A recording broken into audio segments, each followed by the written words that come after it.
the SSPX will harm the unity of the Church. Permeability to the spirit of the world is the great heresy of our time.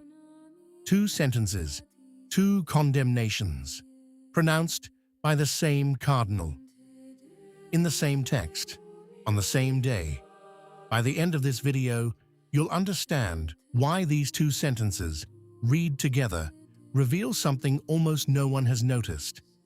A paradox that Cardinal Sarah did not try to hide, and which could be the key to understanding where the Church is going.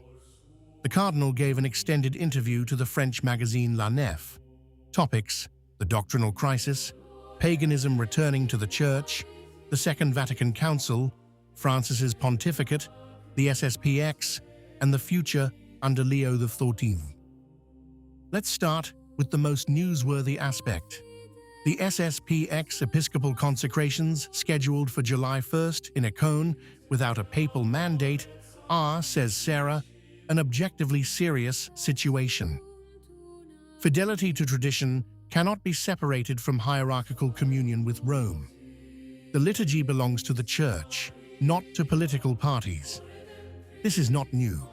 In February 2026, Sarah had already published a direct appeal to the faithful of the SSPX, asking them not to proceed with the consecrations.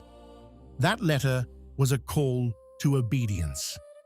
The interview with La Nef goes further, and here we need to understand exactly what's happening. Because in the same text, the same cardinal writes this: when faith is reduced to sociological language, the liturgy to animation, morality to permanent negotiation, and the Church to an institution that must adapt to the desires of the times, then something of paganism returns. And he adds, permeability to the spirit of the world is the great heresy of our time. That's not all. Sarah admits that Francis's pontificate has left areas of confusion and wounds of confusion. He says, I love the Pope, but loving the Pope does not mean suspending all critical intelligence. He says he personally expressed to Francis his concern about certain practical ambiguities capable of obscuring doctrinal clarity.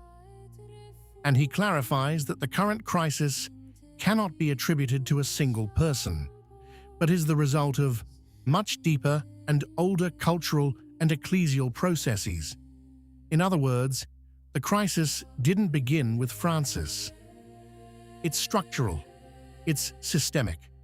On Vatican II, Sarah isn't asking for corrections. He's asking for clarifications on issues that for decades have given rise to interpretations that break with tradition. Religious freedom, ecumenism, collegiality, the relationship between the Church and the modern world. The Church has nothing to fear from clarity, he states. And here, things get complicated significantly. On the one hand, Sarah tells the SSPX, remain in communion with Rome. On the other hand, Sarah describes a church in which faith has become sociological language, liturgy has become animation, and morality has become permanent negotiation.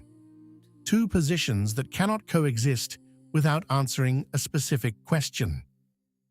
And this is the contradiction that no one dares to name openly. Sarah asks the SSPX to remain in communion with the institution that he himself describes as infiltrated by paganism. It demands obedience to a structure it admits is riddled with practical ambiguities that obscure doctrine. The SSPX's response over the past 30 years has always been the same.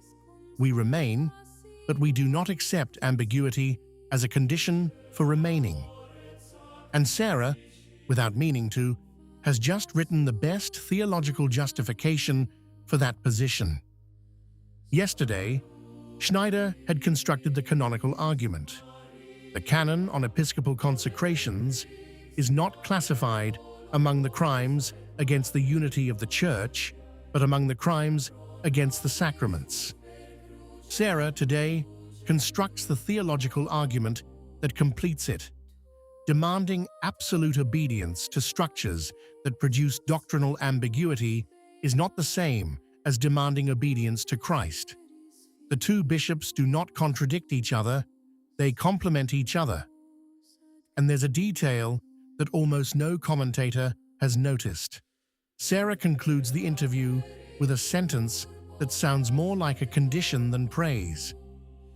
If this pontificate helps the Church rediscover greater doctrinal clarity, greater liturgical depth, and greater inner peace, it will have rendered a great service to the faithful.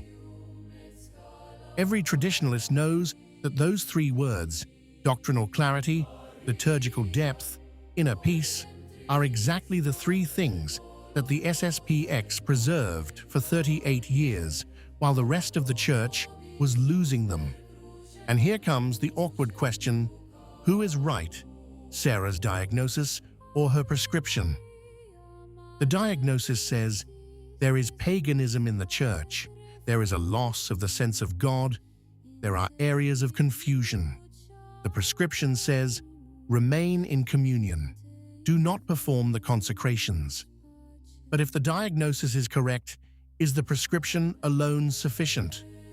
It's no coincidence that in these very days, the SSPX has released the trailer for Traditio, a 3-part documentary series that over the next few Sundays will showcase the Society's priests, seminaries, schools, missions, and apostolates. 25 days after Icon, a visual document that wordlessly responds to those who accuse them of being isolated from the world. Here we are at the moment I promised you at the beginning. Sarah is right about the diagnosis. The data says it all. Vocations plummet where the Mass is animation, and grow where it's adoration. The young people Sarah himself quotes say so. They aren't looking for a diluted religion, but a full faith. The 38-year history of the FSSPX speaks for itself, having grown from a few hundred priests to more than 700, spanning 6 continents from 1988 to today. Tradition didn't ask permission to survive. It simply continued to do what the Church had always done: celebrate with dignity, teach with clarity, and educate with rigor. If you appreciate this work and want to support us, you can join the channel's subscriptions program. We're an independent project, and your support helps us continue. Thank you so much. What do you think? If you liked the video, comment, Amen. God bless you.